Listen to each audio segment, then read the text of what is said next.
So the last few weeks I've been thinking about this service, and I knew we had a potluck coming up, and I found our responsive reading, and it was just too fun, with some truth in it, to not share this morning. So I invite us to share our responsive reading. You will read the italics. We thank you, God, for potlucks, where a multitude can cook with ingredients and spices that aren't from just one book.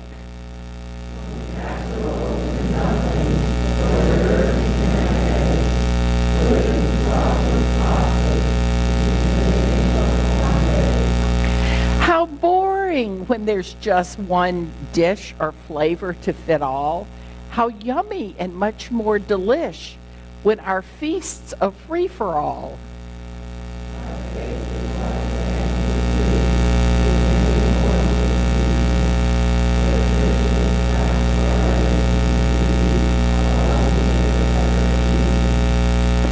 But all can share one table, break bread and sit to eat, enriched by our diversity from pumpernickel to whole wheat. Our gratitude's made real when we as friends can feed and serve each other in life's meal. Thank you for indulging me.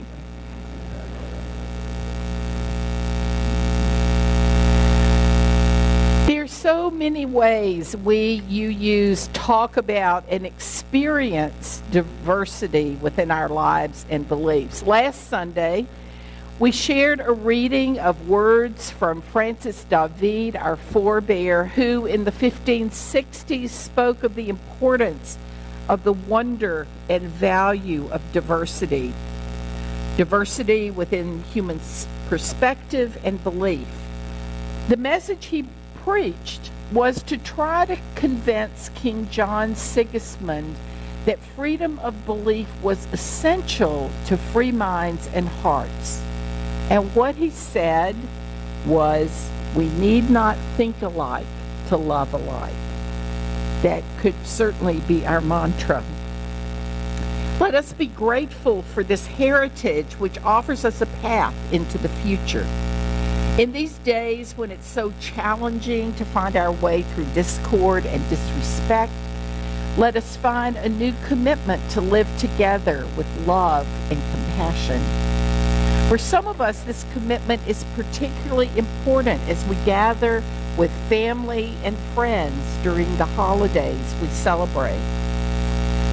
Sometimes we are challenged to remember that we need not think alike to love alike when we are with our families. Let us hold on to our belief that indeed our lives are made more meaningful by the diversity of thought, belief, and perspective that are shared with us by others.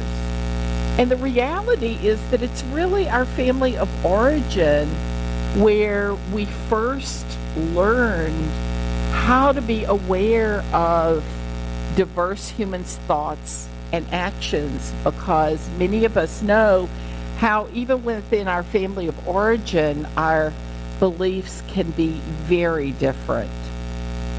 There might even be those among us who thought that perhaps we got dropped into the wrong family at birth.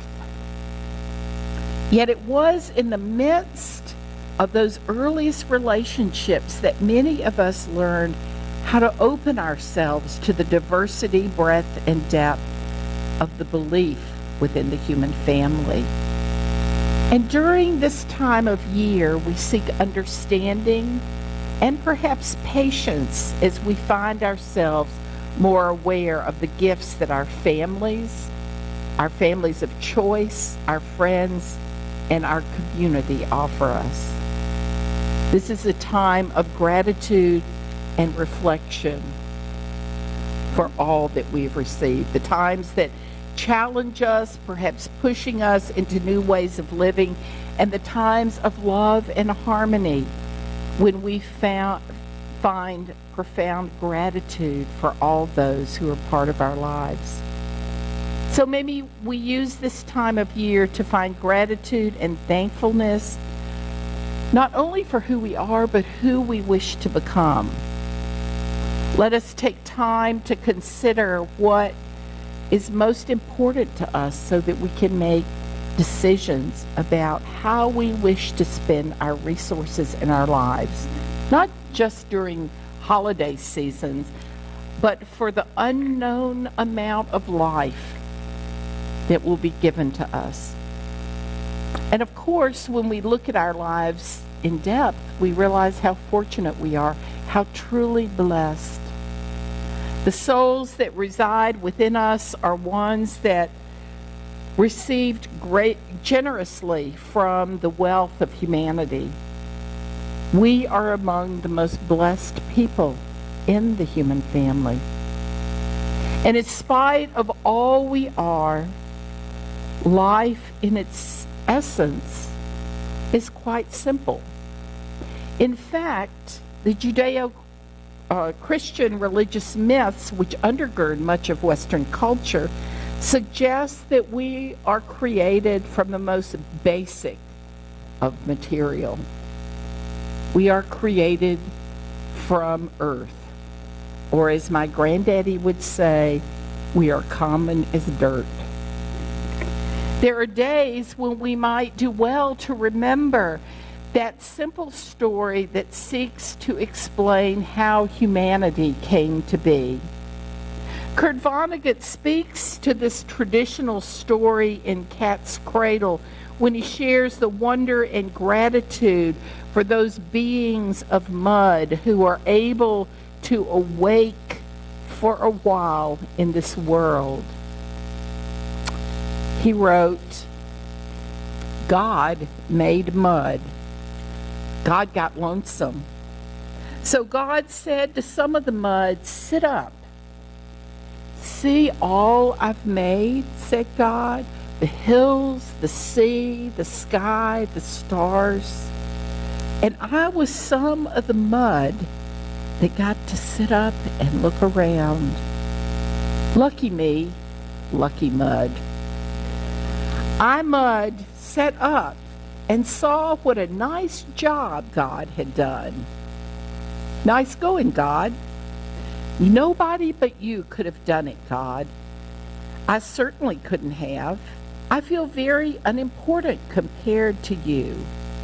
The only way I can feel the least bit important is to think of all the mud that didn't even get to sit up and look around.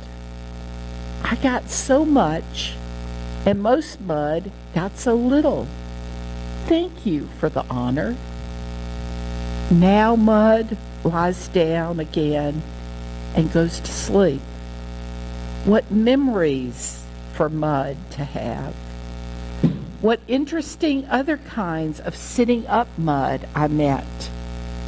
I loved everything I saw. Good night. So here we are today, beings of mud who are able to howl at the moon in gratitude for all that we've received from this awesome creation. Here we are able to give thanks for all that we've received, for the wonderful world and these people around us, for food and the music we'll share, the work we'll do for others, and the pleasure of being together. Yet we know there are many times that we forget to be grateful. We forget to live rich, full lives with the gifts we've been given. So I invite us as we can to slow down, to reprioritize, and to remember again and again the gift of life and friendship and kindness. There's a story that reminds me of how our lives are overflowing with abundance, even when we don't notice. When we experience the wonder, mystery, and sacredness within our lives, even when we're planning for other things to happen. We're often so touched by the blessing of relationships and the joy of human connection. So I'd like to share a story, and it's one that I think some of you may know, but it was new to me. It's a story about a woman who received a most unexpected note that led her to find joy in the relationships she already had with those in her community. So this is a story about a teacher, and I know that we've got a number of teachers in here, and this teacher's name was Sophia. And she had been a teacher in the town where she lived for so long that the kids that she first had in her class had grown up, and now she was teaching their children. And there might be some teachers, either still teaching or retired, who have had that experience. Nearly everyone in town knew Sophia and loved her because she was not only a good teacher, but she was a really kind person. One day, Sophia got to school and she found a note on her desk, and the note read, "Dear Sophia, I'll be around tomorrow. I wonder if I might stop by your house for tea tomorrow afternoon. Your friend, God." At first, Sophia thought it was a joke, but the more she thought about it, the more she realized that if it was a joke, it wasn't a very funny joke. And she couldn't think of anyone who would play that kind of joke on her. Then she thought, what if it wasn't a joke? What if God, however I want to name that which is greater than I am, what if that great being really was going to come to her house tomorrow afternoon? So Sophia finally decided she better get ready for whatever was going to happen just in case. So on her way from work, she stopped at the store and she got a new mat for her front door that said "welcome" on it, just so the welcome would be appreciated. When she got home, she cleaned her house from top to bottom. She brought in fresh flowers from the garden and put them in a vase in the living room. She cleaned until everything was sparkling. In the morning, Sophia realized that she really didn't know what God or whoever liked to eat. So she baked bread and made a casserole and made a salad and baked some cookies just in case. And what about tea? Did God like hot tea or iced tea? I know what I would say. And what if lemonade would be the best drink? So she thought she'd make some of that too. She was really nervous because she didn't know what to expect. Then there was a knock on the door. Sophia's heart started pounding really hard. She took a deep breath and opened the door. "Oh, hello, Mr. Mayor." "Hello, Sophia. I was just walking by and I smelled the delicious aroma of fresh baked bread." Sophia said, "I'm so glad you're here. Come in, come in. I'm expecting a very important visitor who you would like to meet. So come in and make yourself at home." So Sophia and the mayor sat and they had some refreshments and they were having a great discussion when there was another knock on the door and Sophia's heart started beating really fast again. She took a deep breath, opened the door, and on the other side of the door were some children from her class in school. "Hello, Miss Sophia. We were walking by and we smelled fresh cookies baking." Sophia said, "I'm so glad you're here. Come in, come in, come in. I'm expecting an important visitor, and I think you'd like to meet that visitor. So come in and help yourself to some cookies." The children were giving the mayor some very much needed advice. They were definitely Unitarian Universalist children. When there was a knock at the door, and once again, Sophia's heart started beating rapidly, deep breath, opened the door, and it was her entire covenant group from the fellowship. Hey, Sophia, we heard the tea kettle and laughter, and we thought you were having a party, so we just thought we'd drop in. Sophia said, I'm so glad you're here. Come in, come in. I'm expecting a guest, and I'd like for you to meet that guest, so come in and make yourself at home. All afternoon, people stopped by Sophia's house. They were lured in by yummy smells and happy sounds. The townspeople ended up being upstairs, downstairs, in her backyard, in her front yard. And when the sun went down, nobody went hungry because everybody went out and got food to make dinner together, and they ate and had a wonderful time. It was a great party. People were playing games, like we'll do on Wednesday evening at the Super Supper, and telling stories and baking and playing music and talking together. Sophia had such a nice time that she completely forgot that she had an important guest who was coming to visit that day. Even as she waved goodbye to all of her friends at the end of the night, she felt only contentment at having had such a lovely day with so many wonderful people. However, in the morning when she woke up, Sophia remembered everything, and she was really confused. So whatever happened to God? All during her walk to work, she tried to figure out what had happened. And along the way, she smiled and waved at people she saw on her walk, people who had been at her house the night before.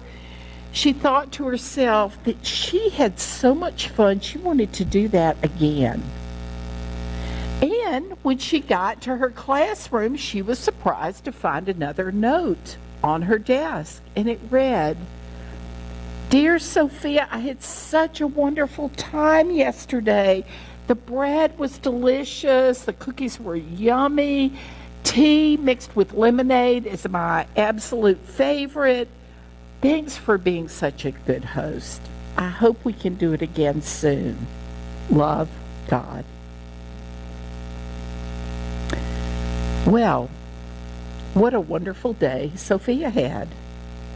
And while many of us might not ascribe to a traditional understanding of God, we do know that there is within each of us a sacred essence that emerges.